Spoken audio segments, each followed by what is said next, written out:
Good afternoon, students. Am I audible? Yes, sir. Let some more students join. Then we will start the lecture, okay? आपको समझ में आ रहा है subject बच्चों? बताइए। यस सर, आ रहा है समझ में। ओके।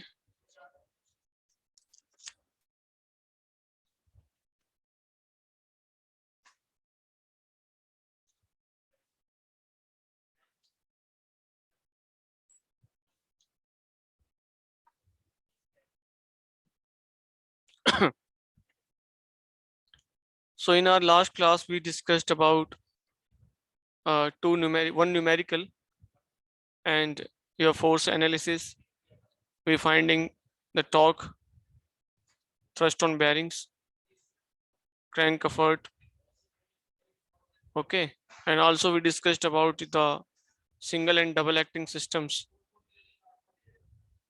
कल मैं आपको बता रहा था ना द टर्निंग मूवमेंट डायग्राम, वो हम डिटेल में पढ़ेंगे। अब जब हम फ्लाई व्हील पढ़ेंगे then we will go in detail कि टर्निंग मूवमेंट डायग्राम और कैसे उसको हम समझ सकते हैं। Okay, that was just a brief introduction and now we will be going by according to our syllabus. So next point in the syllabus is the dynamic equivalent system. Okay, so today we will be discussing about the dynamic equivalent system. What are the dynamic equivalent systems and what is the need of studying this dynamic equivalent system? Okay, so मैं अगर बात करूं last class में जो हमने पढ़ा था उसमें जो हमने ये क्रैंक का जो मास था उसको हमने कंसिडर नहीं किया था, ना ही हमने कनेक्टिंग रॉड के मास को कंसिडर किया था जब हमने अपनी कैलकुलेशंस की थी। Neither we consider the mass of the connecting rod not the mass of your crankshaft. But ऐसा तो नहीं है कि ये कोई बॉडी है मासलेस है। अगर कोई बॉडी मासलेस है will it be a link की तरह काम करेगी, रिजिड बॉडी की तरह काम करेगी जब इसके पास कुछ मास ही नहीं है? So that is not possible. But for simplification of our equations, we neglected the mass of this connecting rod. And we have learned in our previous classes that mass is one of the factors for the inertia of body. तो अगर हम बात करें inertia की, so mass induces inertia. Now, if we also consider the mass of the connecting rod, then what will be the equation and what will be the acceleration for that system? So उसको हम कैसे निकालें? ठीक है, अब ये dynamic equivalent system consider करने की रिक्वायरमेंट क्यों पड़ी? Why we have to consider a dynamically equivalent, मतलब इसके समान रूप, मतलब वो एक्चुअली वो सिस्टम हमें कंसीडर नहीं करना है, हमें उसके इक्विवेलेंट को सिस्टम कंसीडर करना है ताकि हमारे कैलकुलेशंस इजी हो। So why equivalent? हम इक्विवेलेंट क्यों कंसीडर कर रहे हैं? What is the reason behind considering the equivalent system? Why not we हम सीधा कनेक्ट शाफ्ट को कनेक्टिंग रॉड को जो कंसीडर करें, इसका मास कंसीडर करें? लेकिन ये पॉसिबल नहीं है, calculations will become much more complex and हम जो हमारा रिजल्ट है वो नहीं मिल पाएगा। इसका रीजन हम अभी पढ़ेंगे। सो इसमें यही मेंशन है in the previous section the expression for turning movement of the crank has been obtained by the net force on the piston. हमारे पिस्टन के ऊपर क्या नेट फोर्स है वही है, तो हमने कंसीडर करके ये नेट फोर्स एफ निकाल के कंसीडर करके हमने अपने जितनी भी इक्वेशंस थी उनको ड्राइव किया था in terms of F the piston force, net piston force acting on a slider crank mechanism. यही था। Okay, but now this force F may be the gas force और without the consideration of inertia force acting on the piston. So as the mass of the connecting rod is also significant, कुछ ना कुछ mass तो होगा connecting rod का। Connecting rod ये देखिए, ये जो यहाँ पे लगा हुआ है A B, this is your connecting rod. Yes और no? Yes sir. This is your connecting rod. तो बच्चे इसका कुछ ना कुछ मास तो होगा, कोई मटेरियल की बनी होगी, तो ये कुछ ना कुछ मास अपने पोजेस करेगा। तो इस मास की वजह से इसमें इनर्शिया आएगा, एंड उस इनर्शिया को हमने तो कंसिडर किया ही नहीं, and now it become difficult for us to consider this.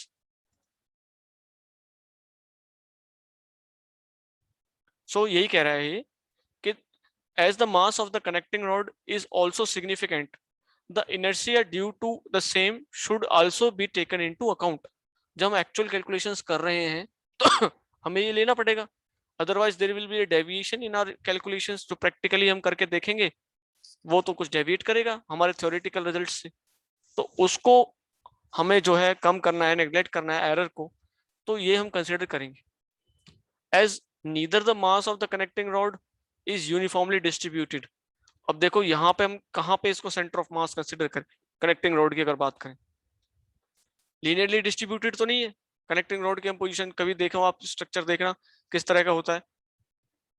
मैं आपको अगर यहाँ पे ड्रॉ करके दिखाऊं तो कुछ कनेक्टिंग रॉड इस तरह से होती है,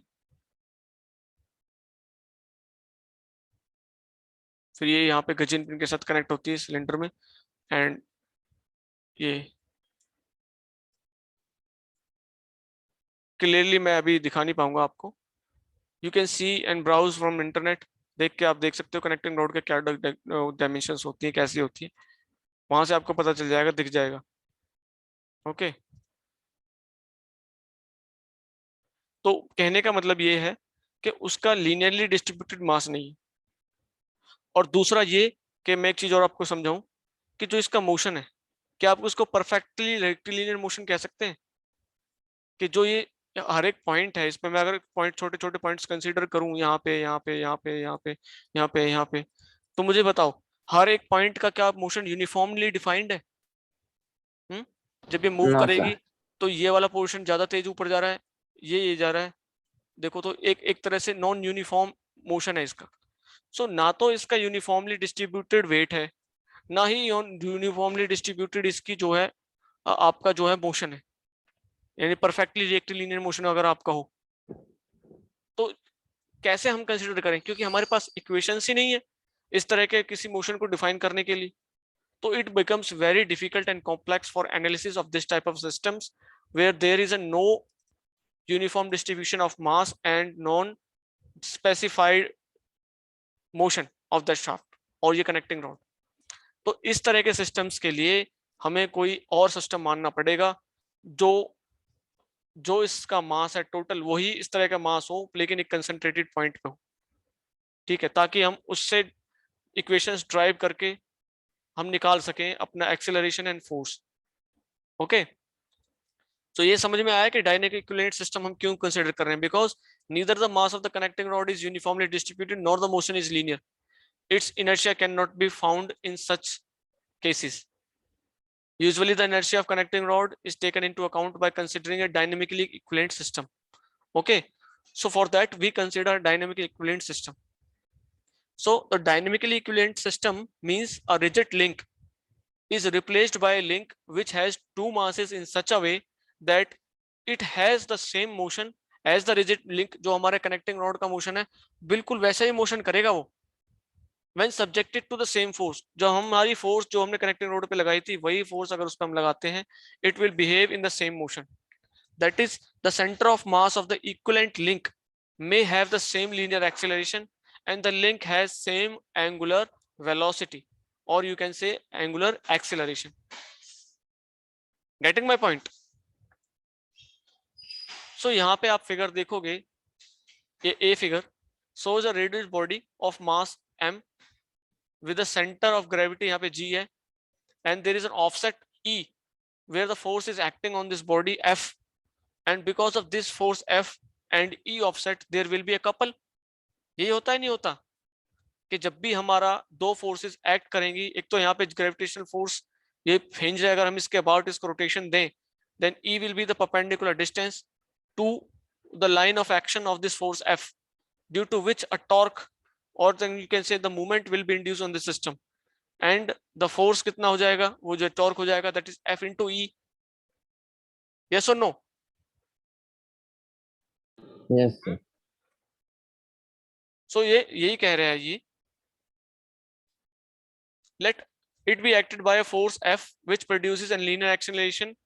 अब देखो इनर्शिया का जो फोर्स था वो F से हम जो रिप्रेजेंट करते थे, ऊपर भी हमने देखा था. The centre of mass as well as the angular acceleration of body as the force F does not passes through G. अगर ये G से पास करती, सेंटर ऑफ मास से पास करती, then body will be in linear motion. लेकिन ये कुछ offset से पास कर रही है, that means there will be a torque acting on the body. Yes, so that will be F into E and is equal to inertia into angular acceleration. यही तो होगा. Yes or no? So the acceleration of gravitation, जो आपका ये आपका point है जहां पे आपका मास कंसंट्रेटेड है और you can say your centre of मास, उसका एक्सेलरेशन क्या हो जाएगा इस वाली इक्वेशन से अगर हम निकालें, then F will be equal to F by M. M will come in denominator of force, then we will get F value F by M. Okay, this is just a mathematical equation, nothing else. अगर हम इस वाली value को यहां से हम निकालें, inertia force, that is inertia, this is inertia and this is angular acceleration. Okay, this will give you the torque, F into E. So angular acceleration of the body यहां से अगर हम निकालें तो angular acceleration क्या हो जाएगा in terms, ये तो रखता linear acceleration, this will be the angular acceleration, F into offset divided by the inertia of this body, the movement of inertia of body about the axis passing through the center of gravity. हम निकालते हैं ना आई जी जी, आई Y Y, आई x x, वो निकालते थे अपने ईएम्स में, engineering mechanics में. ये वही वाला इनर्शिया है. Okay, now to have the dynamical equivalent system, let the replaced massless link has 2 point masses. अब जो हमने massless link पहले इंट्रोड्यूस किया था, अब उसको हमने अज्यूम किया कि दो masses हैं m1 and m2 placed at a distance. अगर सेंटर ऑफ ग्रेविटी से बात करूं तो m1 is placed at a distance b and d is placed at a distance d. Okay, then what will be the relation to satisfy the first condition? Okay, as the force F is to be same, force एक same होनी चाहिए dynamic equivalent system के लिए. तो उसको condition में हमारे क्या होगा, जो हमारा ऊपर बॉडी मास है m, इसका मास इन दोनों के मास के बराबर होना चाहिए, that is m must be equal to m1 plus m2. अगर हम बॉडी को कंसीडर कर रहे हैं कि ये बॉडी इसके इक्विवेलेंट है, मींस इसका हमने सेंटर ऑफ मास को सिर्फ डिफरेंट किया है कि हमने टोटल मास को एक पॉइंट पे कंसंट्रेट करके कैलकुलेशंस किया.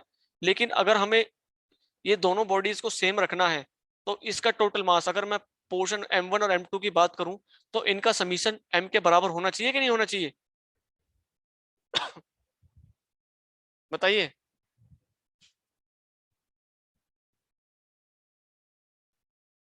नहीं समझे? यस बच्चों, रिप्लाई कीजिए.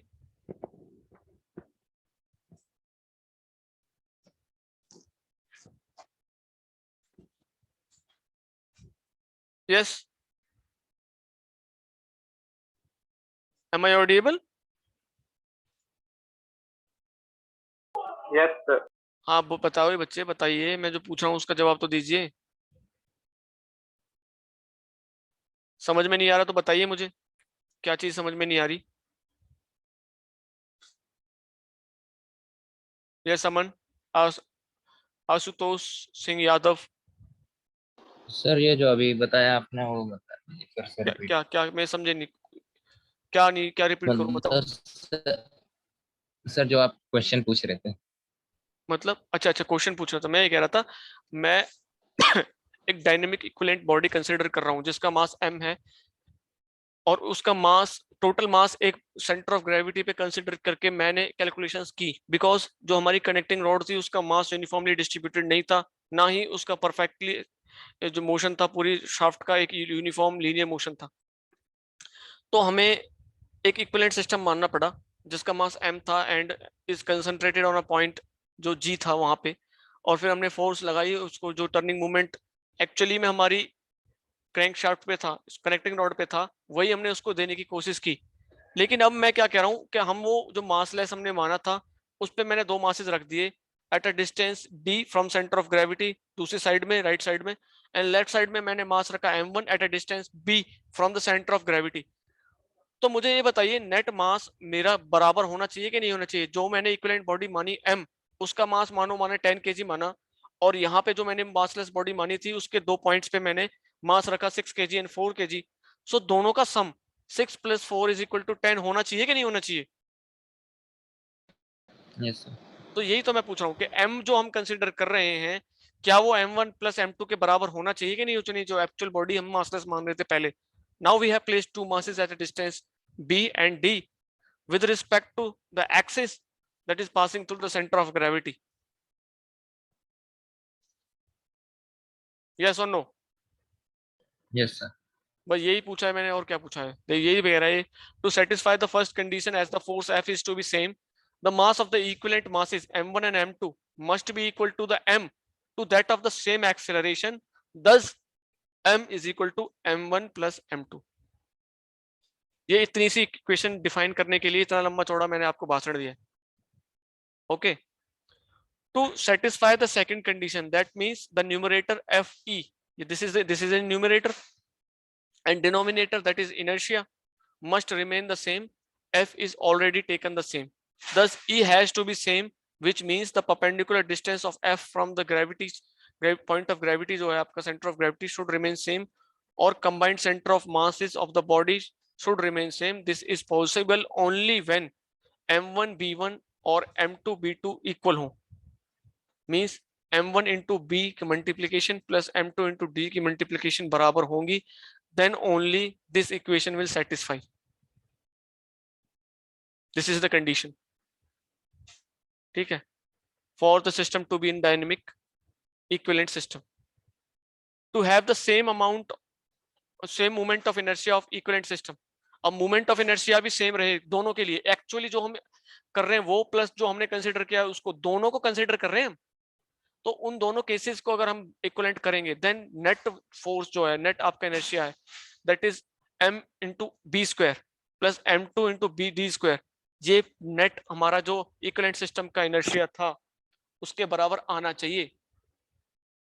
Thus, any distributed mass can be replaced by two masses to have the same dynamic properties if the following conditions are specified, fulfilled. Okay, पहली कौन सी है? The sum of the masses is equal to the total mass. दूसरा, the combined center of masses coincide with that of the rod. जैसे यहाँ पे कर रहा है, तो combined center of mass combine कहाँ कर रहा है? यहाँ लाई कर रहा है ना. That should be there.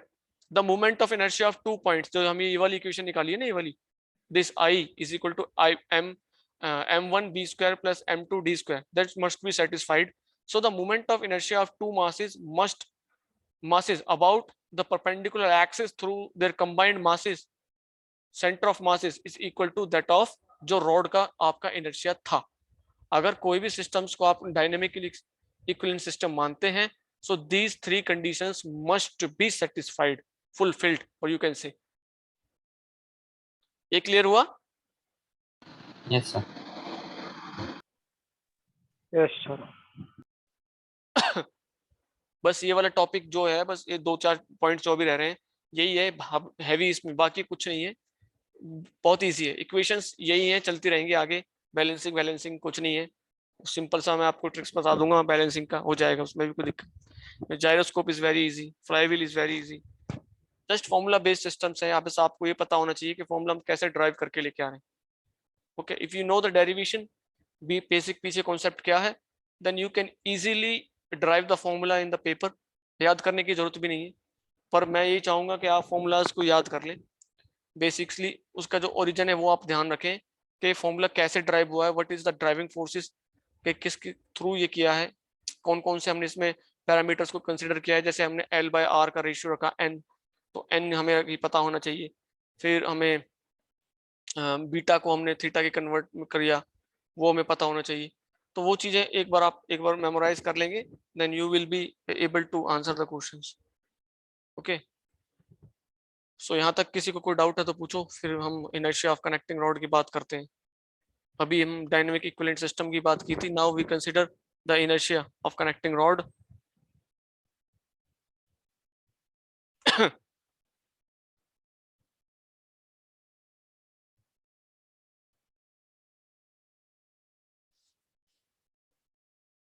चलें आगे.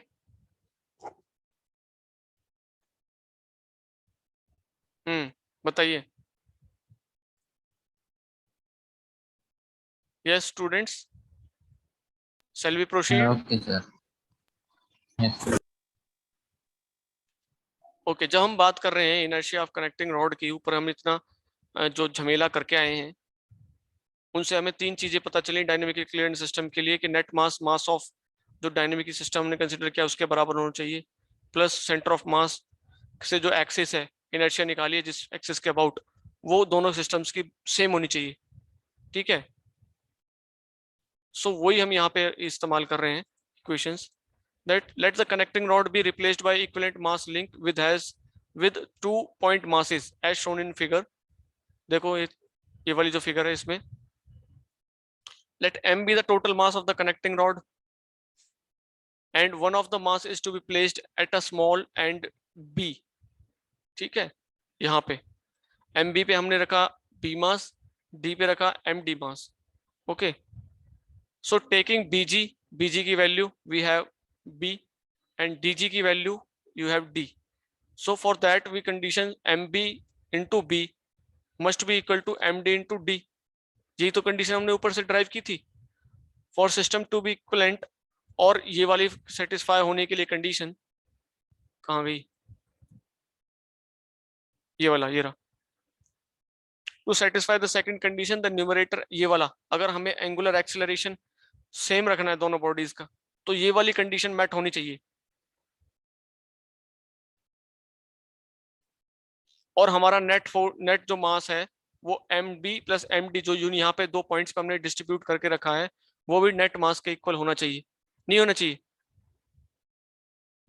यही तो हाँ हमने जाना है अभी। तो हमने क्या किया, यहाँ से हमने क्या किया, हमने एम डी की वैल्यू निकाल ली, एम डी की value in terms of m b. So m d will क्या हो, m d will become, m d यही रह जाएगा and d will come in denominator यहाँ पे। सो एम डी की वैल्यू जाएगी m b into b by d, that we have placed this value in this यहाँ पर। सो इक्वेशन हमें जो मिली वो ये आ गई, that is m b plus M b into b by d is m. Now taking these terms common, we bracket में बचेगा हमें 1 प्लस डी बाई बी बाई डी is equal to net mass of the crankshaft, your connecting rod। okay, now further जब हम इसको यहाँ पे एलसीएम लेंगे इसका, तो यहाँ पे जब d ऊपर चला जाएगा, d plus b by d हो जाएगा and the value for m d will become, ये वहां पे जाएगा तो मल्टीप्लाई हो जाएगा, अगर हम इसको आर एच साइड लेके जाएंगे तो m d upon b plus d is equal to m b. Okay, इसको फर्दर हम अगर बात करें, इनर्शिया की निकालने की बात करें, दो मासेस हैं हमारे पास at a distance b and at a distance d, तो हमारे पास होता है m into R square, that is inertia. So I is equal to m into distance, यानी कि ये b स्क्वायर, यहाँ इस पॉइंट के अबाउट इस मास का क्या इनर्शिया होगा, that is m into B square, मतलब mass multiply by the distance का square, this is the formula for inertia.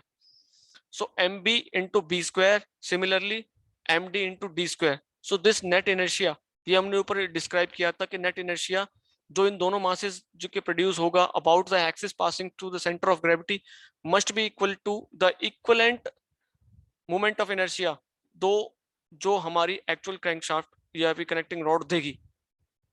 तो वही यहाँ पे आपने कंडीशन लिखी है that I must be equal to mb square plus md square and we have values here, यहाँ पे mv की वैल्यू हमने यहाँ पे प्लेस की, ठीक है, यहाँ भी और यहाँ भी।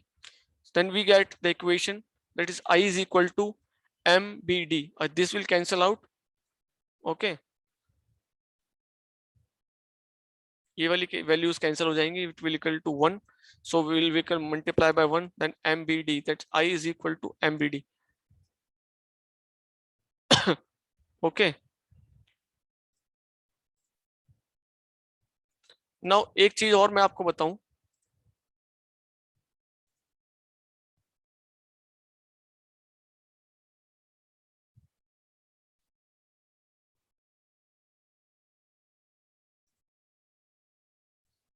कि ये एक बॉडी है, this is your centre of mass m,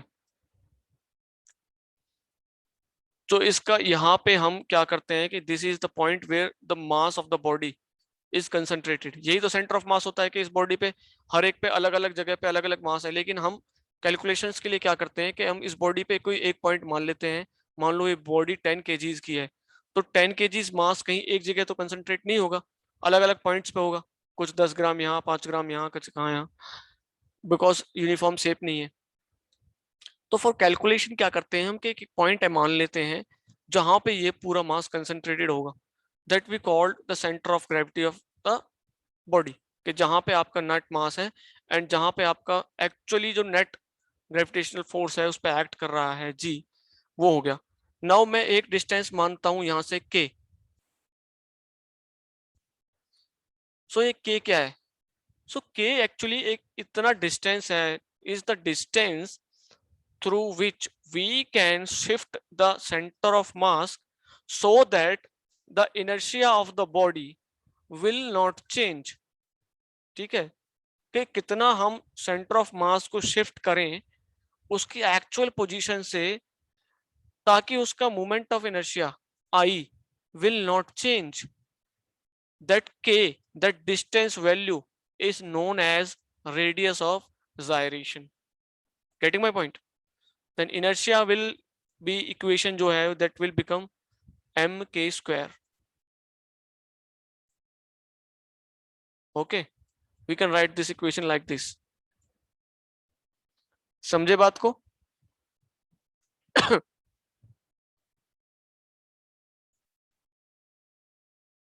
yes students, yes sir. Radius of gyration आपने पढ़ा है पहले?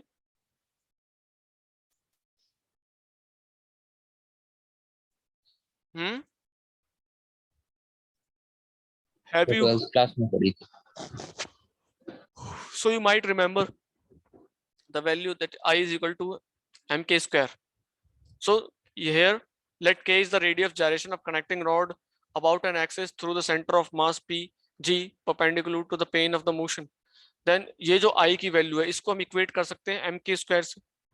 Then the value of radius of gyration will be available to us, that K square is equal to B D. Okay, so this result can be compared with that of the equivalent mass of the simple pendulum से हम इसको consider कर सकते हैं। वहां पे भी तो यही इक्वेशन में फॉलो हो रही है। द इक्विवेलेंट मास और the equivalent length of the simple pendulum is given by, जो इक्विवेलेंट लेंथ होती है पेंडुलम के लिए उसके लिए होता है L is equal to K square by B plus B. So here we can replace this value, k square is b into d। if we place this value here then we will get d plus b। okay, because k square by b की value will become d। ये को यहाँ पे जो equation है मैं इसको d को उधर लेके आता हूँ, then it will becomes only d। so d plus b will become the length of pendulum, equivalent length of a pendulum। so where b is the distance of a point of suspension, कि जिस point पे हमने उसको suspend किया है वहां से जो डिस्टेंस है that is b from the center of mass of the body and k is the radius of gyration। thus in the present case d plus l, यानी कि d plus l जो हमने माना था इसकी नेट अगर हम बात करें, ये l तो थी, this b plus d is equal to l is the net length। अगर मैं एक पेंडुलम बात करूं पेंडुलम की, तो पेंडुलम में भी तो यही होता है कि एक पॉइंट ऑफ सस्पेंशन होता है जहां पे सस्पेंड होता है और एक यहाँ पे जहां पे आपका मास लगा होता है, और this oscillation is taking place around this point. यही तो हो रहा है इसमें। सो अगर मैंने इस वाली लेंथ को b माना, b, और इस वाली को मैंने a माना, तो l will equal to a plus b। यही तो होगा। Yes sir.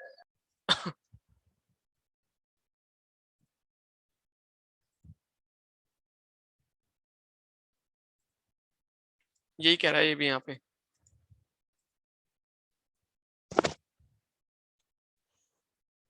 that b plus d will become l। okay, in the analysis of connecting rod it is much more convenient if the two masses are considered to be located at the center of the end bearings। जहां पे connected है ये वाली point जो ऊपर हमने देखा था ग्राफ में, यहाँ पे और यहाँ पे। ओके, ये मच कन्वीनियंट होगा अगर हम इन चीजों को कंसिडर करें, ठीक है। जो point A and point B पे जो यहाँ पे मेंशन्ड है, that is point A and B specify है इसमें। तो M A is a mass of point A and distance A G is A and M A plus M B will equal to M. So ये यहाँ equations में हम इसको put करेंगे values, then it will give us ma is equal to m b upon a plus b is equal to b by l because a plus b is equal to l. Okay, similarly mb is equal to m into a upon a plus b। ये हम consider कर रहे हैं points को a और b पे, उनके बीच का जो डिस्टेंस है वो divided by the net distance, total distance a plus b। ये this is the distribution of masses, net distribution कितना होगा ये इस फॉर्मूले से निकल के आएगा। then I dash will becomes m into ab, जो यहाँ पे निकल के आया था ना I m b into d because the distance between जो आपका था masses वो b और d था, लेकिन यहाँ पे अगर हम डिस्टेंस a और b की बात कर रहे हैं तो I dash will be m into a plus b, a into b sorry। okay, this means that by considering the two masses at point a and b instead of d and b, the inertia torque is increased from the actual value that is ti into alpha c। जो ऊपर हमने value निकाली थी ये उससे कुछ ज्यादा आएगी वैल्यू, बिकॉज जो नेट वैल्यू है a and b is more. अगर हम बात करें a और d की, देखो यहाँ पे d हमने ये कंसिडर किया था, this is the distance d and this is distance b। सो हम देख रहे हैं कि inertia is totally dependent upon the placement of the masses, placement of masses from the centre of gravity. मतलब सेंटर ऑफ ग्रेविटी से आपका मास कितने दूर प्लेस है, इससे डिपेंड करता है आपका इनर्शिया, मोमेंट ऑफ इनर्शिया। तो अगर मैं इस लोड को, इस मास को md को ma पे रखता हूं तो डेफिनेटली ये जो वैल्यू आएगी वो इंक्रीज होगी कि नहीं होगी। सो दिस वेरिएशन जो है उसको हम कैसे जो है इसको कंपेंसेट करें, so that is here is explained here. This means by the considering the two masses of A and B instead of D and B, the inertia torque increased from T जो था पहले हमने निकाला था जब हमने place किया था B and D distance masses का सेंटर ऑफ ग्रेविटी से, जब हमने डिस्टेंस लिया D and B, उसमें जो हमारे पास जो आया value that is I into alpha c। So this error is corrected by incorporating a correction couple। एक हमें ये जो एडिशनल फोर्स आया इसको हम कैसे दिखाएंगे, कैसे करेंगे बताएंगे। तो ये हम दोनों को अगर माइनस कर दें, पहले जो हमारे पास टॉर्क था और जो अब है उनकी अगर हम डिफरेंस निकालें, that will give us the correction torque, yes और नो। सो इनर्शिया की वैल्यू हमारे पास जो पहले आई थी that is m into B into D, और जो दोबारा हमने निकाली थी तो इनर्शिया वैल्यू आई थी m into A into B. अगर मैं दोनों को वैल्यू में पुट करूं that is t is equal to i into alpha, that will it will give you that is i1 जो इनिशियल था, yes that is initial movement of inertia I, और जो अभी हमारा आया I dash, so I dash is greater than I, yes or no। so it will be, ये देखो यहाँ से m कॉमन आ जाएगा, ओके द वैल्यू भी यहाँ से जो है b भी कॉमन आ जाएगा, तो m into B into alpha C, हमारे पास जो बचेगा a माइनस डी। अब यहाँ एक चीज देखने वाली है, जो a माइनस डी था वो ये वही तो था जो हमने इक्विवेलेंट मासेस में जो डिस्टेंस देके ऑफसेट पे रखा था। देखो मैं दिखाता हूं आपको, देखो ये एक्चुअल था, यहाँ पे बी मास था, यहाँ पे ए मास था, लेकिन हमने क्या किया, ये ए डिस्टेंस कंसीडर नहीं किया, हमने डिस्टेंस किया डी। सो वेरिएशन कितनी वजह से आया। अगर मैं ये वाला पोर्शन कंसीडर करता हूँ, मुझे ये वाला पोर्शन बताइए कितना आएगा, ये ए में से डी काट दूंगा तो ये वाला पोर्शन मिलेगा कि नहीं मिलेगा। सो दिस इज द करेक्शन जो टॉर्क आपको मिलेगा वो हमने वहां पे कंसीडर किया कि हमने इस वाली वैल्यू को जैसे a माइनस डी कम लेके चले तो हमारा इनर्शिया उतना ही कम आ गया। अब वही हमने पूरा कैलकुलेट करके निकाला तो वैल्यू हमारे पास ये आ गई, ठीक है। अब हमने दोनों साइड यहाँ पे a प्लस बी किया और a प्लस डी किया, बिकॉज इसकी लेंथ हमने l मानी है, दिस इज स्मॉल l, और वो जो है वो है capital L। So in terms of connecting rod की लेंथ से हम बात करें, this is your complete L length यहाँ से यहाँ तक, एंड दिस पॉइंट से ये है, this is your capital L। So in terms उसमें निकालें तो हमें ये वाला जो B पोर्शन है इसका, जो B ऊपर था, यही तो इसमें कॉमन है, this B is common both में। अगर मैं इसमें ऐड कर देता हूं that will give you the small L, and इसमें ऐड करता हूं that will give you capital L value. So this will be the equation for the correction torque, that is mb alpha c small l minus l. Thus the correction couple must be applied in the opposite direction to that of the applied inertia torque, as the direction of applied inertia torque is always opposite to the action of the angular acceleration. Inertia हमेशा force को oppose करेगा, करेगा कि नहीं करेगा? तो अगर inertia force हमारा उस direction में नहीं है, जिस डायरेक्शन में हमारा एक्शन हो रहा है, तो वो उसको अपोज करने की कोशिश करेगा. So this correction torque will be in opposite direction of that applied जो आपका फोर्स चल रहा है, एंगुलर एक्शन जिस डायरेक्शन में है. Is it clear? So the correction couple will be produced by two equal parallel opposite forces Fy acting on the gudgeon pin. Gudgeon pin वो होती है जो आपके सिलेंडर का जो होता है ना, सिलेंडर के साथ कनेक्टिंग रॉड कनेक्ट करती है जिससे, उस पिन को गजियन पिन कहते हैं. ठीक है, ये कनेक्टिंग रॉड जिस जहां पे कनेक्ट होती है सिलेंडर में, पिस्टन पे सॉरी, उसको बोलते हैं gudgeon pin. Okay. So the turning जो आपका आएगा, the turning movement at the crank shaft due to the force A, ये वैल्यूज हम सीधे यहाँ पे रखेंगे. टीसी एफ वाई की वैल्यू हम जो भी डेल्टा के टर्म्स में आई थी ऊपर पीछे, यहाँ पे करेक्शन टॉर्क की वो वैल्यू हम सीधे प्लेस कर देंगे, and this will give you the equation for the correction torque. Okay. तो बहुत तेज स्क्रीन हो गया. ओके. सो हमारे यहाँ से कुछ निकल के आए आउटकम्स. पहला, the turning movement due to the force, the net torque on the turning movement on the shaft of the engine will be the algebraic sum of किसका? Turning movement due to the force of the gas pressure.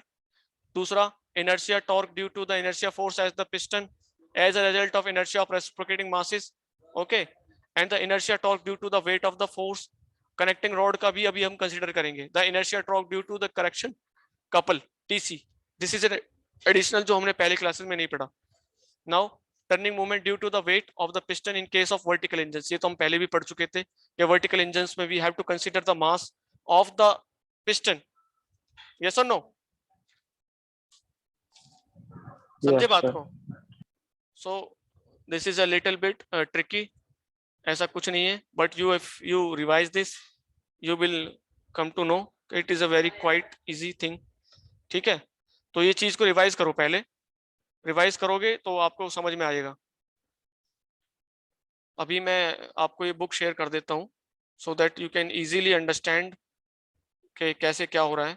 एक बार आप go through हो जाना. Okay. एक बार अटेंडेंस बोलिए. Aman Kushwaha. Aman Kushwaha. Sir. Your Aman Singh. Ashutosh Singh Yadav. Present, sir. Your Chanchal. Yes, sir. Jitin Arya. Jatin Arya. Kunal. Kunal. Mohit Adhana. Yes sir. Nidhik. Nidhik. Nidhik नहीं है कोई सा भी. नीतीश शर्मा नहीं है. Shubham. Tushar and Tushar Saini. Tushar Saini and your Rohit Kumar Jain.